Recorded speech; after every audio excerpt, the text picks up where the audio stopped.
It's a sensitive, delicate deal, dragging brand new songs out of the sky, trading ideas, accepting some, storing others in the maybe later bag, moving on and along with hardly a plan. During the Zepp years, I never imagined a full-scale album project without the other guys, and even less the idea of new writing partners. But then, since 1981, I've enjoyed many amazing, exciting musicians in the sharing, in the writing, in production and engineering. Men and women who encouraged and enlightened, introducing me to crazy curves I could never have imagined. For this podcast, I'm going to be picking out some songs from here and there along the way, mixing constant shifts in sound and intention from across this long old time. There's a story in all of them. I'm Robert Plant, and this is Digging Deep.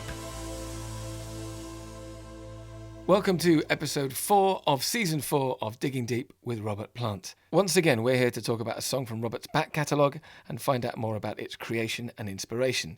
Now, we've covered a fair few collaborations over the episodes so far.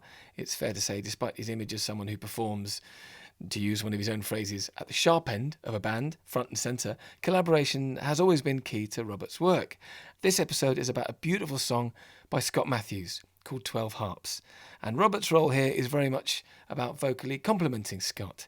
It's about restraint, harmony, counterpoint, and sound. Which led us onto a conversation about how two voices can blend, about guys doing duets, about football, and about friendship.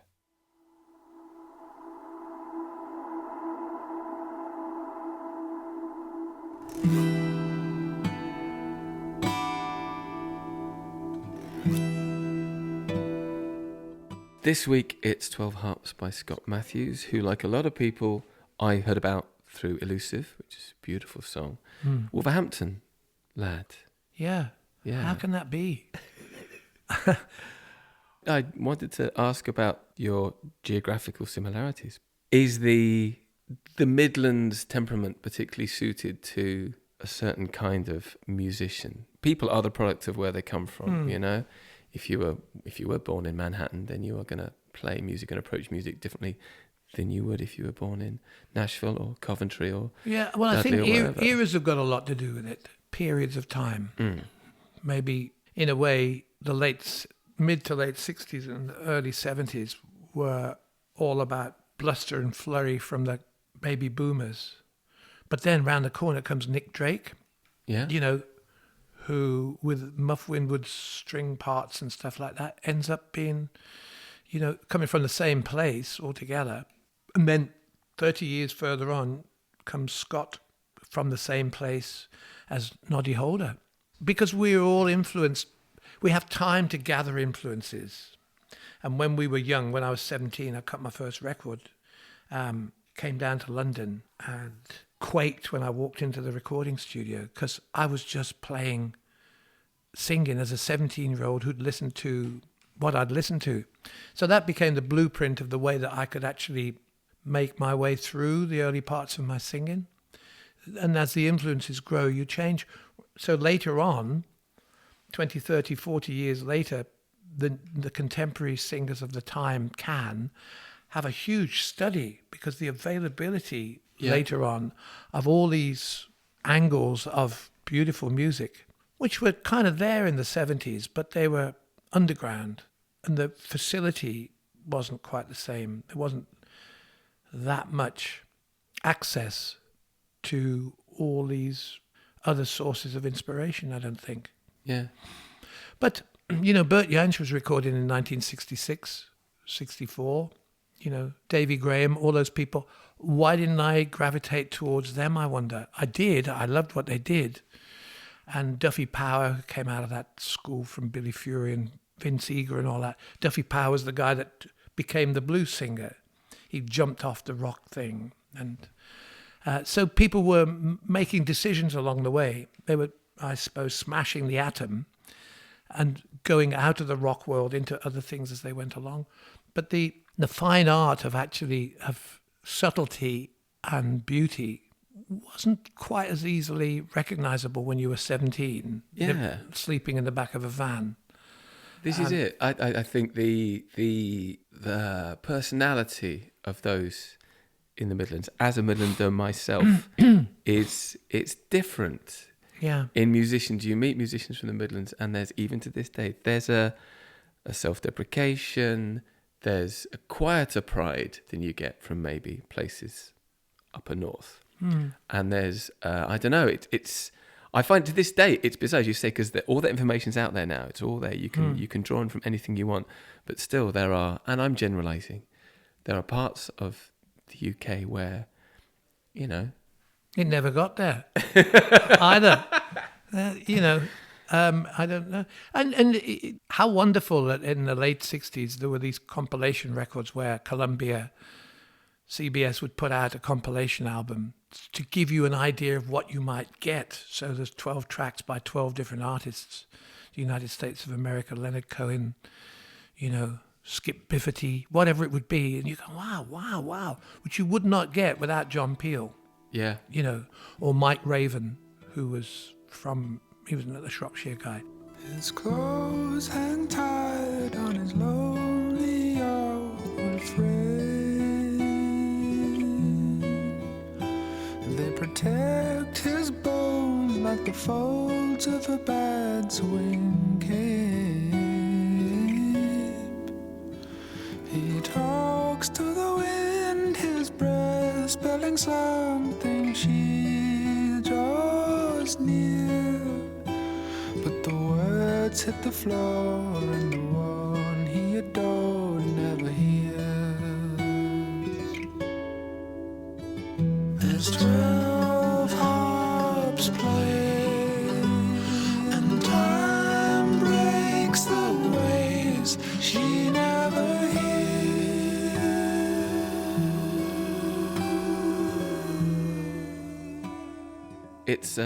It's a two male voice duet, which the more I was thinking about it, it's like, that's not a common thing for you. And then I was thought, well, actually, that's not a common thing oft, because I think, it's I'm not sure whether there's inherent sort of, I don't know, dick waving in men when they sing that means it's harder to navigate two male voices. But it's not that common, is it? Well... Duets with two dudes. Yes, dudettes. I think it's, dudettes. I think it's because if a singer's already got a personality, say Van Morrison, Tom Jones, Rod Stewart, everybody sings like they sing. Yeah, there you go. So who's going to come along and join them and be themselves as well? Yeah. And it does happen. I think Van Morrison did a duets album a couple of albums back. But it's a challenge. It is. But also you've got to take your role as to, I've learned this from my adventures in America, is that a duet is emphatically two voices side by side. Exactly. But if you're singing on somebody else's track, you're backing them up. So songs more recently sung with a woman where I'm actually singing on her song. So I'm saying, well, I need the third line of that verse. You can't get the diction. No, that's okay because you get the inference and you get the harmonic interval. So it doesn't really matter that much because you're not singing the lead. So it's crazy. Someone else is doing the heavy lifting. And I went, wait a minute, this is not how it should be. You should be able to. So it's how you go about where you sit in the mix of the song. Yeah. So it could be a bit too wordy or a bit too. You got to get everything absolutely precise. Every lift of the lyric and every drop and disappearing. And so it was a miracle because Scott's a very fine singer. Yeah. He's a different kind of singer than I am, by far. But yeah, it's like. And also he plays. So he's chord progressions. He takes his voice somewhere because he's got a head full of chords that I don't even imagine, because it's what he does. Yeah, but it's like that. Yeah, the best musician to have in a band isn't necessarily the one that makes their presence known. Sometimes it's the one that finds that space, finds that complementary stuff, and it's the same with the voice if the duet is being approached properly. It's true. Yeah. I've listened. Were you talking about what you listened to in lockdown? I've listened to the Louvin brothers a lot, who were the kind of if you like, the prototype on the bench, Everly Brothers from the 50s. And listening to singing, two brothers like Don and Phil Everly, that sort of thing. And listening to, those country singers, knowing full well they were going to kick ass afterwards and do some terrible damage, which makes sort of Lemmy and Motorhead seem like sort of Peter Pan and Wendy compared to what those guys got up to. But they sing these sweet things, and they have got all this restraint, mic technique, backing off the whole deal, knowing when to do that, knowing how to allow the other voice in a particular range to come through and to have something that glistens. It's great. Yeah. So Scott, amazing. And then after that, he came on the road and opened for Alison Krauss and me with a guy playing djembe and a cellist, and it was perfect. Every night he was quietly spectacular. There's 12 harps playing, and time carries their ways all through the years. At last she can hear now, clouds full of melodies banish those memories. It's all they'll ever need. They'll whisper through empty streets and warm weather veins in the wind and the rain, wind and the rain.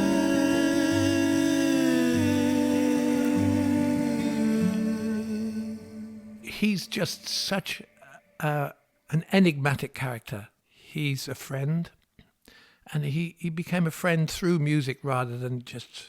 Then I found out that he quite often sat just about 12 rows from me on a Saturday afternoon, staring at the green swath, watching Portuguese guys running about.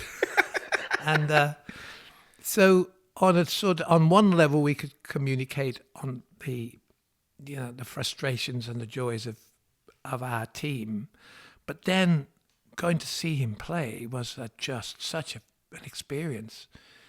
And his songs and his whole vision of how he would see what he's doing and what it's for him is remarkable. He's a unique guy. Yeah.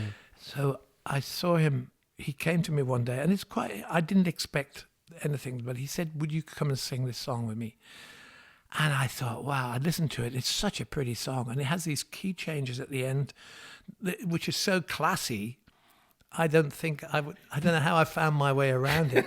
It's sometimes when things get really classy or even slightly out of my wheelhouse, people have to sing the parts to me, and I learn them because they go somewhere I didn't expect. And that's what happened with 12 Harps. It was, the harmonies are interlaced. It's a bit like singing with Alison Krauss when she says, but if you sing everything like that, Robert, everything's going to sound like that. It's always going to sound like English people singing together.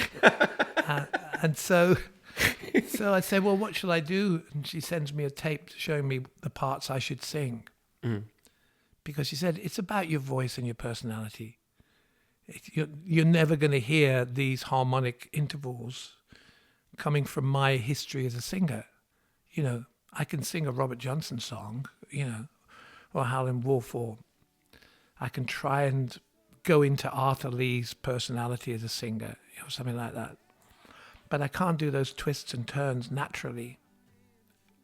There can be accidents, which are great.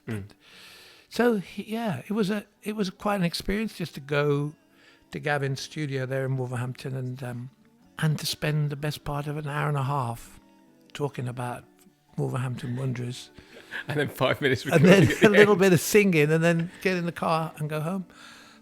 But the end result is a beautiful duo.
That was 12 Harps by Scott Matthews and Robert Plant, taken from Scott's 2009 album Elsewhere, which if you haven't heard, I suggest you do. Thank you so much for listening.